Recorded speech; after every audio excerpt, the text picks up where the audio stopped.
Bismillah, alhamdulillah, wa salatu wa salam ala Rasulullah. Welcome to this special episode of Brighter Ummah, an ITV USA podcast, in which we're speaking about 9/11 and reflections of a New York City Muslim. I know I was 15 years old at the time. We were playing Uno cards in our first period of class, and one of the students walked in and he said, "Hey, the Twin Towers, there was a bomb that just went off." I'm like, what? We didn't believe him. We thought he was just joking. We didn't take him seriously. But as soon as that period was over and we walked out into the hallways and we saw the tears, we saw the faces of shock, stares at the Muslim and Arab students by administration, we realized that something did take place. And I remember walking to my classroom, our science teacher saw me with my headphones and he said, "Are you communicating with other terrorists?" So that was the reality of what we were living in. And I looked outside my classroom window in downtown Brooklyn and I could see the Twin Tower burning. It was shocking. I couldn't believe it. And the debris were blowing into our classroom from over the Hudson River. And so we knew that this was a defining moment in our lives. And so what happened afterwards was the discrimination that took place. But even in that classroom, in that second, in that school, before I left that day, there was a student that actually came and gave us a hug because they knew the backlash that was going to happen to us. And so that backlash included discrimination towards Muslims, young and old, in public and private, physical abuse, verbal abuse, an NYPD spying demographics unit, which blanketly spied over Muslim communities without any due cause, without any true reason, spying over millions in their mosques and their businesses, and NYPD admitted in court that all that money that was spent and spying on the Muslim community, all that investigation, all that never led to one case in court. And then what happened afterwards, the two wars in Iraq and Afghanistan, were hundreds of thousands of lives that were lost. 2,999 lives were lost on 9/11 on Ground Zero. Many more died after from illnesses and sicknesses. Many loved ones saddened by the ones that they lost. And then also hundreds of thousands that died in Afghanistan and Iraq for wars that lasted over 20 years. And I want to start off with this video, which CARE actually put out, because it shows the reality of that day. Everybody was inching closer and closer instead of moving farther away. It just didn't sink in. It didn't. Guys were just crawling under beams, crawling under cars, climbing on top of things. I had a very good friend of mine. His name was Sean Powell, and he worked in my firehouse for a while. When my friend came up to me and told me that Sean Powell was on the list, I was like, no, he's not. And I took out my phone and I called him. That's really when it hit me, and I was like, okay, this is real. That's when it hit me. I'm a New York City firefighter, and I responded to 9/11, and I am a Muslim. So there were many Muslims that were there that day. Many Muslims that even passed away that were first responders. And so 9/11 happened to everyone. Not only just that day, but the wars that followed afterwards, as mentioned. And there was a report that I'm going to share in which talks about the casualties of the wars that took place afterwards.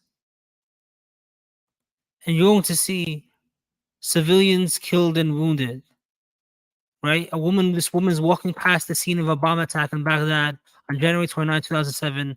A bomb in a small bus killed one civilian and wounded 5 others, police said. U.S. post 9/11 wars in Iraq and Afghanistan, Yemen, Syria, and Pakistan have taken a tremendous human toll on those countries. As of September 2021, an estimated 432,093 civilians in these countries have died violent deaths as a result of the wars. As of May 2023, an estimated 3.6 to 3.8 million people have died indirectly in post 9/11 war zones. The total death in these war zones could be at least 4.5 to 4.7 million and counting, though the precise mortality figure remains unknown. Civilian deaths have also resulted from U.S. post 9/11 military operations in Somalia and other countries. People living in these war zones have been killed in their homes, in markets, and roadways. They've been killed by bombs, bullets, fire, improvised explosive devices, IEDs, and drones.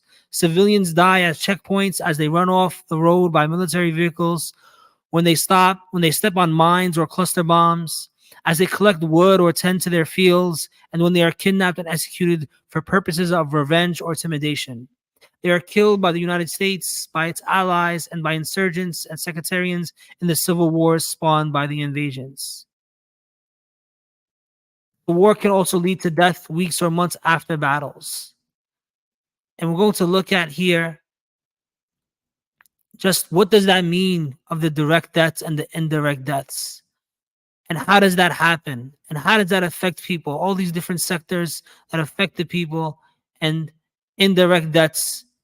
This study was done, the previous information and this study as well was done by Watson Institute International and Public Affairs, Brown University. And so this cost of war, this executive summary of this report, you can see here the reverberating consequences of war, population, and health. You look closely here, right? You have the direct death, which is war, damage, and destruction. But then that leads to changes in economy, public services, health infrastructure, etc., caused by damage and destructions. And then indirect deaths, which death and other negative population health consequences as a result of these changes. And so that includes economic collapse, loss of livelihood and food insecurity, destruction of public services and health infrastructure, and environmental contamination and reverberating trauma and violence. And so conservative estimates suggest that at least 4.5 million people have died in the major post 9/11 war zones. And that's not to blame any single warring party or factor. Neither does it suggest the full death is quantifiable.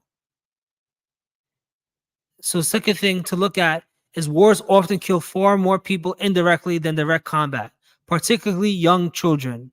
Right? Child malnutrition by war zones, children under 5 years old affected by wasting. More than 7.6 million children under 5 in post 9/11 war zones are suffering from acute malnutrition, with Afghanistan over 3 million, Iraq about 100 to 200,000, Syria over 200,000, Yemen over 2 million, and Somalia just under 2 million. So this is the effects of the war and the effects that it has on these children and the malnutrition that took place afterwards and continues even till today. As we know, in Afghanistan, their banks are being their money is being frozen by U.S. accounts. The Afghan accounts are being frozen by the U.S. government. So this is affected of their poverty. This is affecting their malnutrition. Number 3 is the reverberating impact of war affects some more intensely than others. So you have direct war deaths, but then you have indirect war deaths because of economic collapse and food security, public services and health infrastructure destruction, environmental contamination, and reverberating trauma and violence, which then affects and causes disease, malnutrition, injury, maternal and newborn complications. And the internal displacement increases people's vulnerability to all negative health effects of war, as well as women and children are the most affected and the most vulnerable during this time. Disproportionately impacted. So as we remember 9/11, we remember the wars that happened. We remember the discrimination. We remember the physical abuse, the final abuse. May peace and solace be upon those families who lost families on ground zero, and lost families during the Iraq and Afghan wars, and the drone strikes in Pakistan and Yemen and Somalia and elsewhere. We remember all of their lives. 22 years, I hope we learned the lessons. And the beautiful ayah where Allah subhanahu wa ta'ala says, whoever saves a life is as if he has saved all of humanity. And whoever kills a life is as if he has killed all of humanity. So are we the ones that kill lives and kill humanity? Or do we save lives and save humanity? We have the opportunity to learn from our past, to learn from the harm that was done, and to bring about a better future for all human beings. This is just some reflections of a New York City Muslim after 9/11. I hope you found it beneficial. I hope we reflect upon what took place that day and what took place afterwards so that we can set a better way forward. Assalamu alaikum wa rahmatullahi wa barakatuh.